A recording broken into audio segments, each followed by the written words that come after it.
सुख पाता। तेरे द्वार पे जो भी आता वो सुख पाता।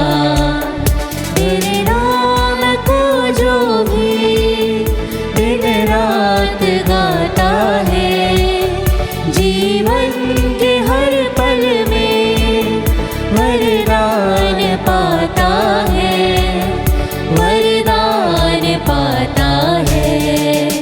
तेरे द्वार पे जो भी आता वो सुख पाता। तेरे द्वार पे जो भी आता वो सुख पाता।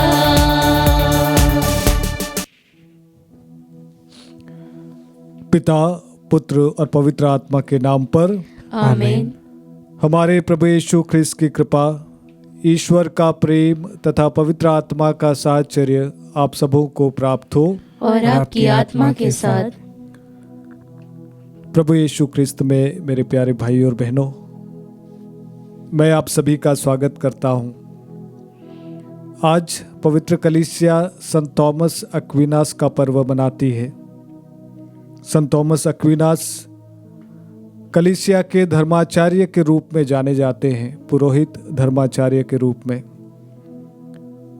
और वे एक फिलोसोफर, एक थियोलॉजियन, दर्शन शास्त्री और ईश शास्त्री माने जाते हैं, क्योंकि उन्होंने अपनी प्रज्ञा के कारण से पवित्र कलीसिया की शिक्षा को और भी सुदृढ़ तरीके से बनाया है, हमें समझाया है। उनके विचार आज भी पवित्र कलीसिया में काफ़ी मायने रखते हैं। और इसीलिए आज संत थॉमस एक्विनास की मध्यस्थता के द्वारा हम प्रार्थना करें कि हम प्रभु के वचनों को, बाइबल की बातों को और भी गहराई से समझ पाएं। और जो पवित्र कलीसिया हम सभी के लिए नियम कानून बनाती है, हमारी भलाई के लिए बनाती है, हम उन नियम कानूनों को और भी बारीकी से समझें और उसके अनुसार अपना जीवन यापन कर सके। आइए हम सभी मिलकर आज के मिस्सा में भाग लें, अपने लिए और अपने परिवार के लिए प्रार्थना करें।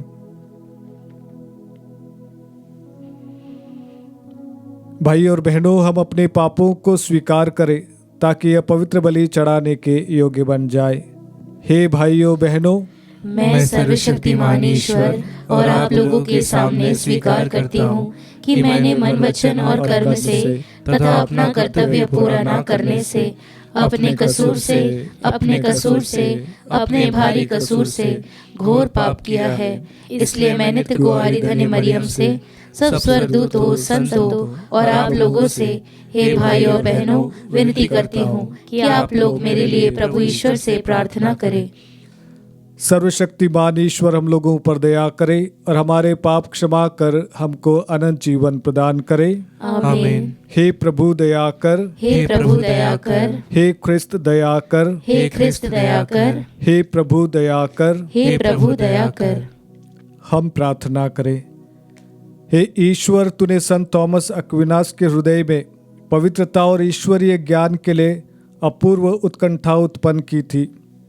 इनकी शिक्षा को अपनाकर हम भी इनका अनुसरण कर सके।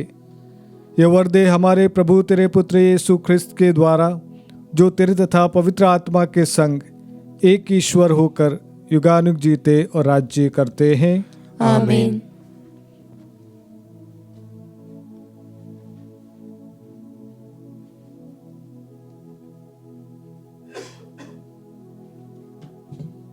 पहला पाठ सैमुएल का दूसरा ग्रंथ, अध्याय 7, पद संख्या 4 से 17।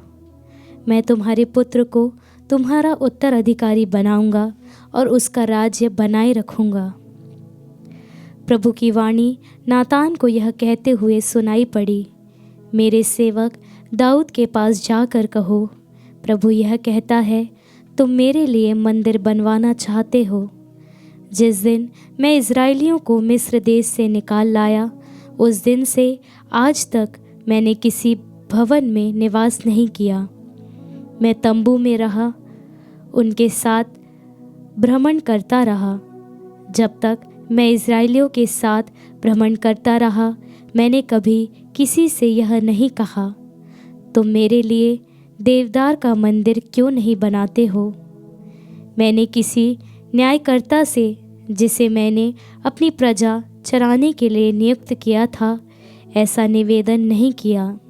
इसलिए मेरे सेवक दाऊद से यह कहो, विश्वमंडल का प्रभु कहता है, तुम भेड़ें चराया करते थे और मैंने तुम्हें चारगाह से बुलाकर अपनी प्रजा इज़राइल का शासक बनाया।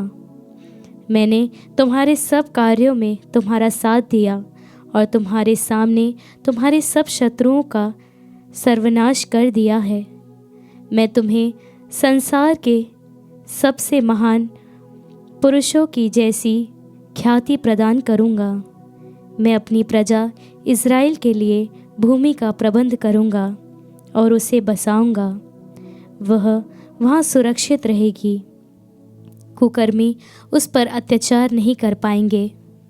ऐसा पहले हुआ करता था, जब मैंने अपनी प्रजा इज़राइल का शासन करने के लिए न्यायकर्ताओं को नियुक्त किया था।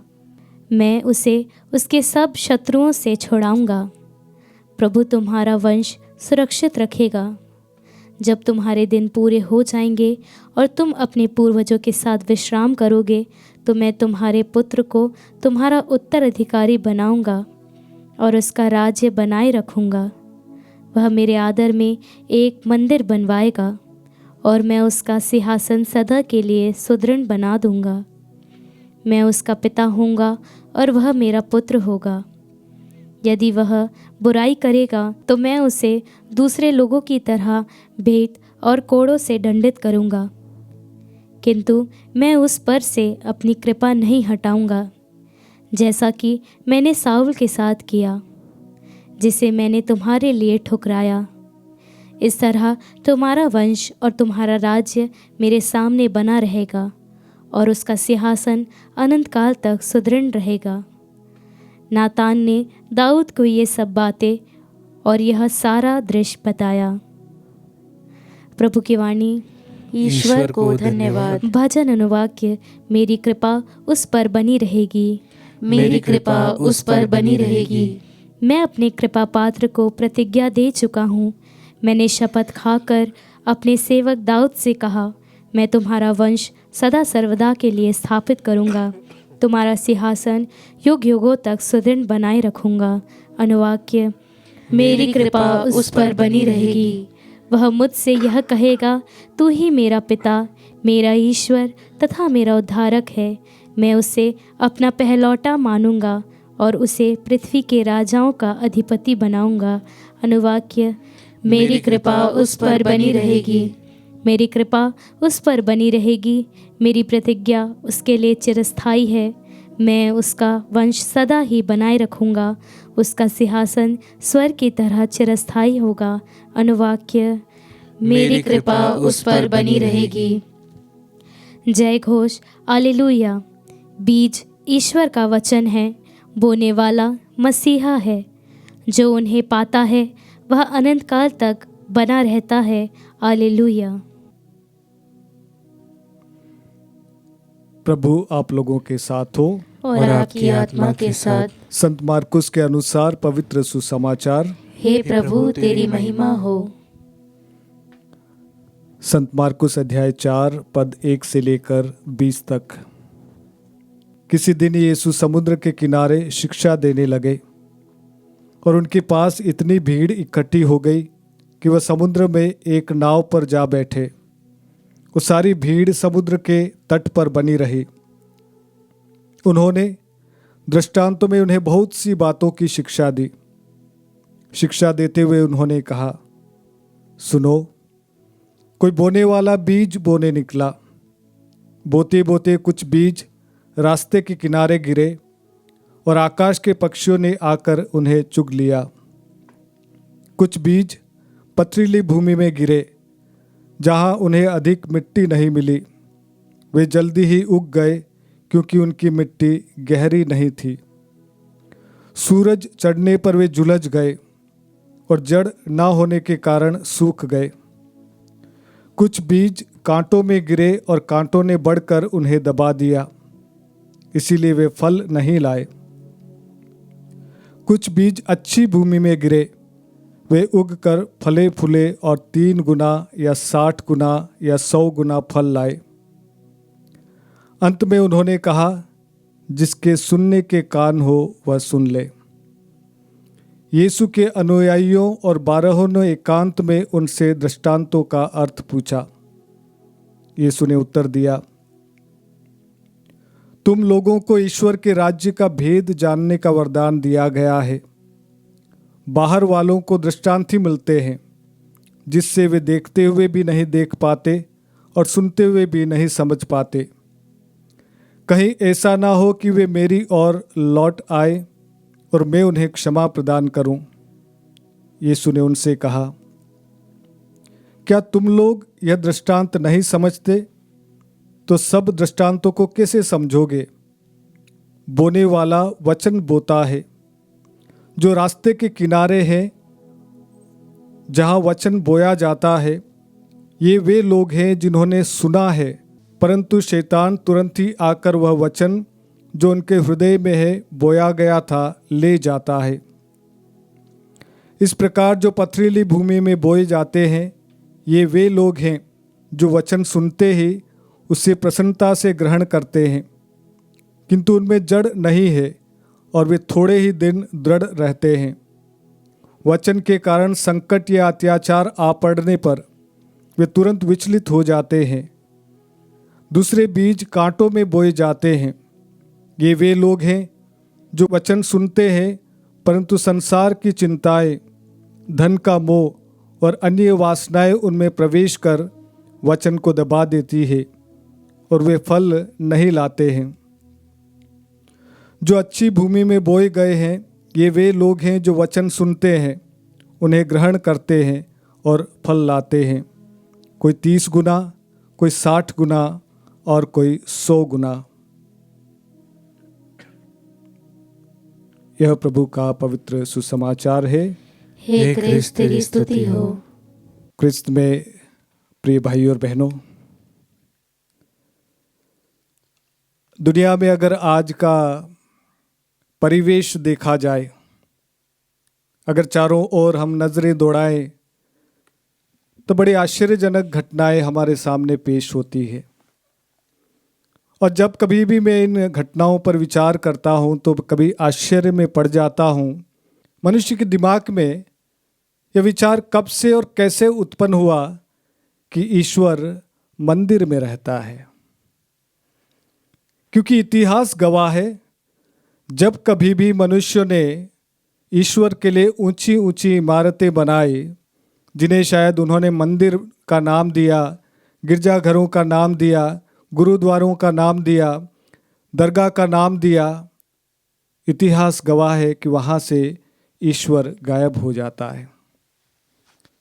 और इसी प्रकार का एक दृश्य हमारे सामने आज का पहला पाठ हमें बताता है, जहाँ पर राजा दाऊद, जो सबसे बहुत बड़े राजा थे, जब सब कुछ जीतने के बाद में जब थोड़ी शांति उन्हें लगने लगी, उन्हें एहसास होने लगा कि मैं तो अच्छे महल में रहता हूँ, आरामदायक जगह में रहता हूँ, और मेरा ईश्वर बाहर तंबू में रखा हुआ है।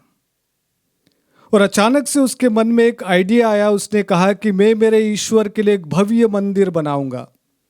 और उसका सपना ऐसा था, ऐसा मंदिर बनाऊंगा, ऐसा घर बनाऊंगा कि सारी दुनिया उसे देखती रह जाएगी। और उसने नबी नातान को बुलाया और कहा कि देखिए, मेरी ये योजना है। नबी नातान ने भी आनंद फानन में, जल्दीबाजी में, ईश्वर से कोई सलाह मशवरा नहीं किया और उन्हें कह दिया कि जैसा आपको अच्छा लगे आप कीजिएगा। और तभी उसी रात को ईश्वर ने नबी नातान को बुलाया और कहा, मेरे बेटे, जाकर दाऊद से कहिएगा कि क्या तू मेरे लिए मंदिर बनाएगा। और उसके सामने प्रभु यीशु ने नबी नातान को सारी बातें दाऊद को कहने के लिए कहा कि तुमको जब दास्ता में थे, मैंने तुम्हें मुक्त किया है, तुम्हारी जिंदगी मेरे हवाले है, तुम्हारी समृद्धि मेरे हवाले है, और आने वाला भविष्य भी मेरे हवाले हैं। और तुम मेरे लिए क्या मंदिर बनाओगे, तुम मेरे लिए क्या जगह बनाओगे, तुम्हारे लिए मैंने जगह तैयार की है। और एक एक करके प्रभु उन्हें कहता गया कि मुझे किसी भी जगह की ज़रूरत नहीं है, क्योंकि मैं तुम्हारे लिए योजना बनाता हूँ, तुम्हारी भलाई के लिए, ना कि तुम्हारे सर्वनाश के लिए वचन कहता है। और इतिहास गवाह है, प्रभु ने सीधे शब्दों में ईश्वर ने नबी नातान से कहा कि मेरे बेटे दाऊद से कह दीजिएगा, तू जिंदगी में कभी भी मेरे नाम पर कोई मंदिर नहीं बना पाएगा। और बाइबल कहती है कि राजा दाऊद ने ईश्वर के लिए कोई मंदिर नहीं बना पाया, हालांकि उसके बेटे सुलेमान ने एक भव्य मंदिर ईश्वर के लिए बनाया। और इतिहास गवाह है कि कुछ समय बाद वो मंदिर 400 वर्षों तक खड़ा रहा और उस मंदिर को लोगों ने उस पर यरूशलेम पर अधिकार कर लिया और उस मंदिर में आग लगाकर उसका सर्वनाश कर दिया। और कुछ सालों बाद उसी जगह पर एक और नया मंदिर बनाया गया और उस मंदिर को भी ढा दिया गया, सर्वनाश हो गया। और आज की परिस्थिति ऐसी है कि राजा सुलेमान ने जिस भव्य मंदिर की परिकल्पना की थी, जिस भव्य मंदिर का निर्माण किया था, आज इतिहास गवाह है कि उसका कोई नामो निशान नहीं है, हालांकि उसके नाम पर एक नींव खड़ी है वहाँ पर। और इसीलिए ख्रिस्त में प्रिय विश्वासी भाई और बहनों, इतिहास गवाह है, जहाँ जहाँ प्रभु ईश्वर के नाम पर या भगवान के नाम पर बड़ी ऊंची ऊंची इमारतें बनाई गई, जिसको लोगों ने मंदिर नाम दिया, गिरजाघर नाम दिया, गुरुद्वारे नाम दिया, वहाँ पर लड़ाई झगड़े हुए हैं, वहाँ पर वे मंदिर ढहा दिए गए हैं, वहाँ पर मार काट हुआ है, लड़ाई झगड़ा हुआ है। और इसीलिए हम सभी के लिए संदेश बड़ा क्लियर है कि हम ईश्वर के लिए कोई बहुत ही बड़ी बड़ी इमारतें ना बनाए। उस ईश्वर के लिए जो ईश्वर हमारे दिल में रहना चाहता है, पवित्र वचन कहता है कि हमारा शरीर पवित्र आत्मा का मंदिर है, हम उसे सजाएं उसके लिए। और वचन ये भी कहता है, अगर कोई ईश्वर के मंदिर का सर्वनाश करेगा, उसकी बदनामी करेगा, उसका अशुद्धिकरण करेगा, प्रभु उसका सर्वनाश करेगा। आज मेरी आपसे गुजारिश है कि झांक कर अपने दिल के मंदिर की ओर देखिएगा। आप उस मंदिर के साथ में क्या कर रहे हैं? आप उस मंदिर के साथ में किस प्रकार का खिलवाड़ कर रहे हैं? फिर चाहे वो आपका शरीर ही क्यों ना हो, फिर चाहे वो आपका परिवार ही क्यों ना हो, फिर चाहे आपके आपसी रिश्ते ही क्यों ना हो, क्योंकि जो व्यक्ति आपके साथ में रहता है, जो व्यक्ति आपके पड़ोस में रहता है, वो भी ईश्वर का मंदिर है। और अगर आपने उस व्यक्ति को मारने की कोशिश की, अगर आपने उस व्यक्ति का सर्वनाश करने की कोशिश की, आपने ईश्वर के मंदिर का सर्वनाश करने की कोशिश की। आज सारी दुनिया का मंजर बड़ा खतरनाक सा हमारे सामने पेश होता है। मंदिर, मस्जिद, गिरजाघर, गुरुद्वारों के नाम पर हम आपस में एक दूसरे के दुश्मन बन गए हैं। और इसीलिए आज ईश्वर का संदेश है कि हम उसके लिए अपने घर को मंदिर बनाएं, हम उसके लिए अपने परिवार को मंदिर बनाएं, हम उसके लिए अपने शरीर को मंदिर बनाएं, हम उसके लिए हमारे हृदय को मंदिर बनाएं, ताकि वो वहाँ पर आकर सदा सर्वदा विश्राम कर सके, वो वहाँ पर आकर सदा सर्वदा निवास कर सके और हम उसकी उपस्थिति का सदा अनुभव कर सकें। आइए मैं आप सभी का स्वागत करता हूँ। हम प्रभु ईश्वर के लिए एक मंदिर तैयार करें, अपने दिल में तैयार करें, ताकि हम सदा उसकी सानिध्य में जीवन जी पाएं।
करो प्रभु जी हमारे राज।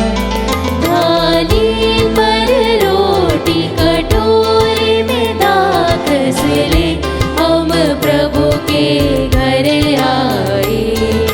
ग्रहण करो प्रभु जी हमारे राज।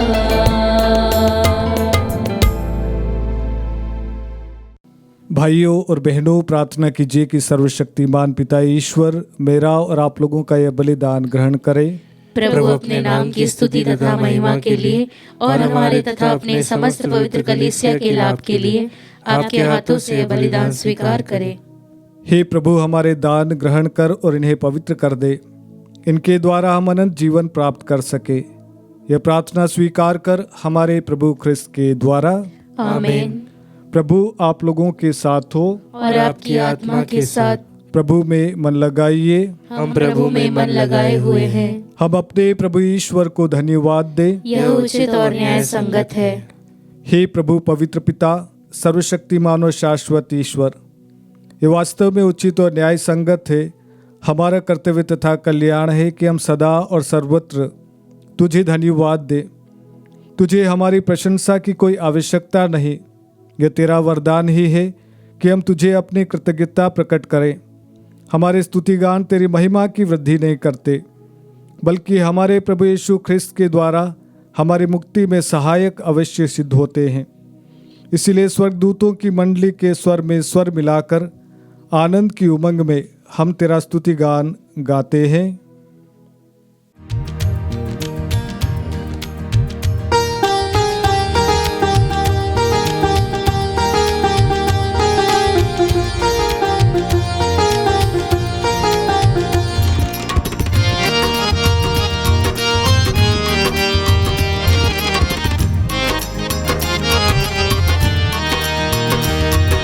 जय जय तेरी जय हो, पावन आत्मा जय हो। गूंज रहा हो जल नभ जय से, विश्व विधाता जय हो।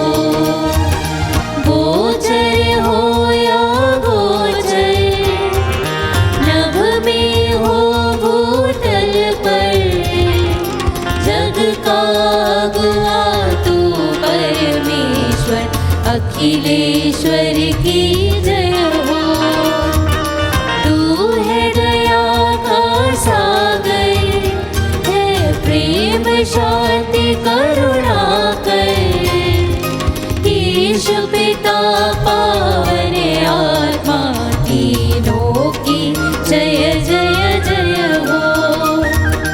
जय जय तेरी जय हो, पावन आत्मा जय हो। गूंज रहा हो जल नभ जय से, विश्व विधाता जय हो। विश्व विधाता जय हो, विश्व विधाता जय हो।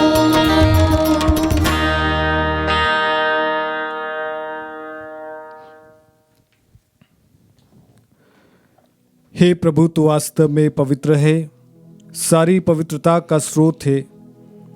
हम तुझसे प्रार्थना करते हैं तो इन उपहारों को अपने आत्मा के संस्पर्श से पवित्र कर दे, कि हमारे प्रभु यीशु ख्रिस्त के शरीर तथा रक्त बन जाए।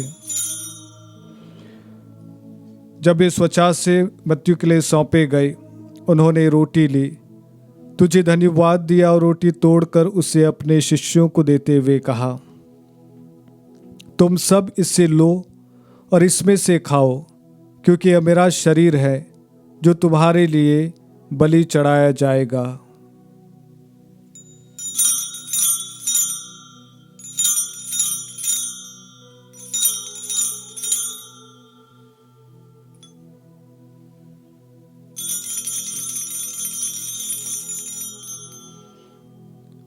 इसी भांति भोजन के बाद उन्होंने कटोरा लिया, तुझे धन्यवाद दिया और उसे अपने शिष्यों को देते हुए कहा, तुम सब इसे लो और इसमें से पियो, क्योंकि यह मेरे रक्त का कटोरा है, नवीन और अनंत व्यवस्थान का रक्त जो तुम्हारे बहुतों के पापों की क्षमा के लिए बहाया जाएगा, तुम मेरी स्मृति में यह करो।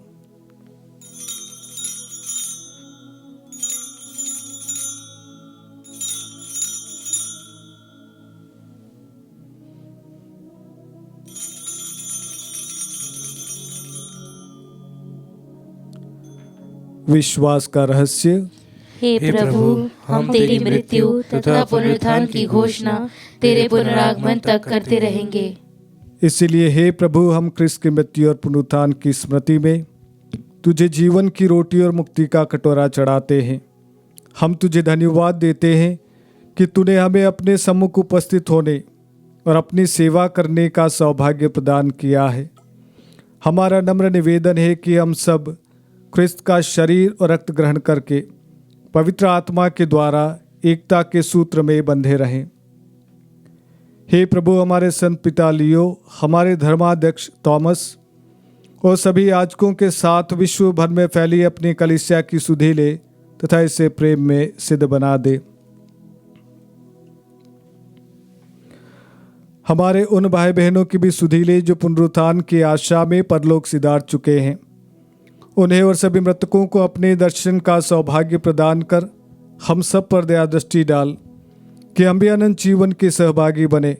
और ईश्वर की माता धन्य कुंवारी मरियम, उनके वर धन्य योसेफ, धन्य प्रेरितों संत थॉमस अक्विनास और सभी संतों के साथ जो युग युग में तेरे प्रति विश्वस्त बने रहे, तेरी स्तुति और महिमा कर सके, तेरे पुत्र यीशु ख्रिस्त के द्वारा।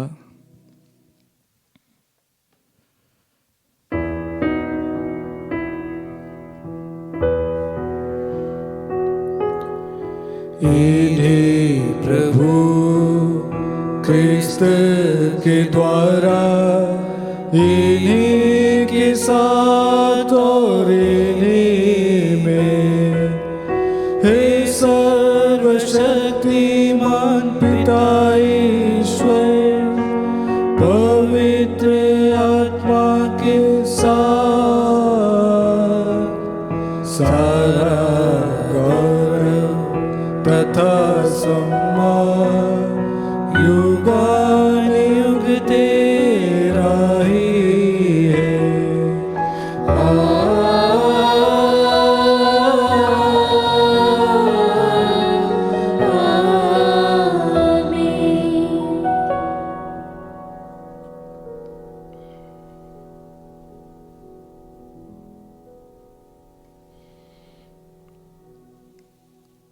आइए एक बार और प्रभु के पास में आए, अपने निवेदनों को प्रभु के हाथों में समर्पित करें और प्रार्थना करें कि प्रभु हमारे निवेदनों पर आपकी आशीष बनी रहे। आइए हम सभी मिलकर प्रार्थना करें। हे पिता हमारे जो स्वर्ग में है, तेरा नाम पवित्र माना जाए, तेरा राज्य आए, तेरी इच्छा जैसे स्वर्ग में वैसे इस पृथ्वी पर भी पूरी हो। हमारा प्रतिदिन का आहार आज हमें दे, और हमारे अपराध हमें क्षमा कर जैसे हम भी अपने अपराधियों को क्षमा करते हैं, और हमें परीक्षा में न डाल परंतु बुराई से बचा।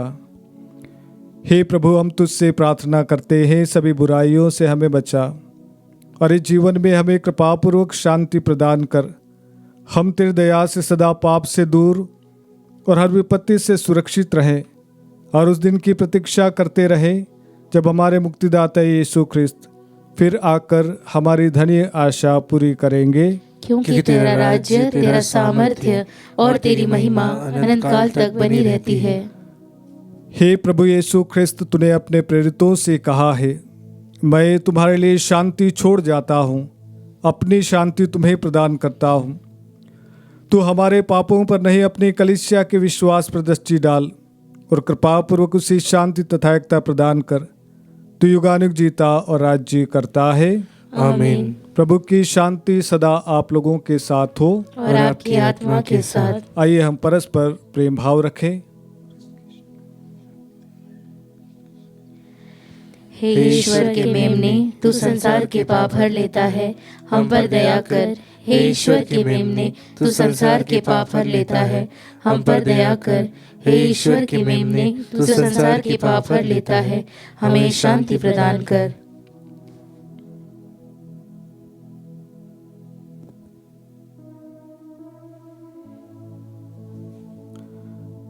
देखिए ईश्वर का मेमना, इन्हें देखिए जो संसार के पाप हर लेते हैं।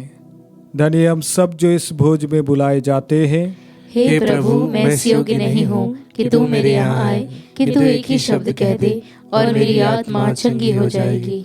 क्रिस्त का शरीर और रक्त जिनके लिए हम रक्षा करता रहे।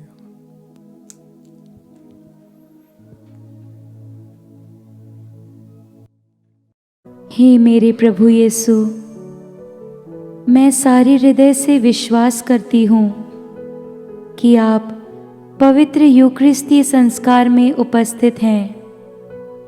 हे प्रभु, मैं सभी चीज़ों से बढ़कर आपको प्रेम करती हूँ और मेरी यही अभिलाषा है कि आप मेरी आत्मा में आकर बस जाएं, क्योंकि हे प्रभु, मैं आपको आज ग्रहण करने में असमर्थ हूँ। हे प्रभु, आध्यात्मिक रूप से आकर मेरे हृदय में समा जाइए। हे यीशु, मैं आज आप में एक होना चाहती हूँ और आप में समा जाना चाहती हूँ। हे प्रभु, यह कभी ना होने पाए कि मैं आपसे कभी अलग हो जाऊं। आमीन। हम प्रार्थना करें। हे सर्वशक्तिमान ईश्वर, तूने हमें नवजीवन की कृपा प्रदान की है। तेरे इस उपहार के लिए हम सदा तेरी महिमा करते रहें। ये प्रार्थना स्वीकार कर हमारे प्रभु ख्रिस्त के द्वारा। आमीन। प्रभु आप लोगों के साथ हो और आपकी आत्मा के साथ। सर्वशक्तिमान ईश्वर पिता, पुत्र और पवित्र आत्मा आप लोगों को आशीर्वाद प्रदान करे। आमीन। आप लोग विदा लें। प्रभु के प्रेम और शांति में जीवन बिताए। ईश्वर को धन्यवाद।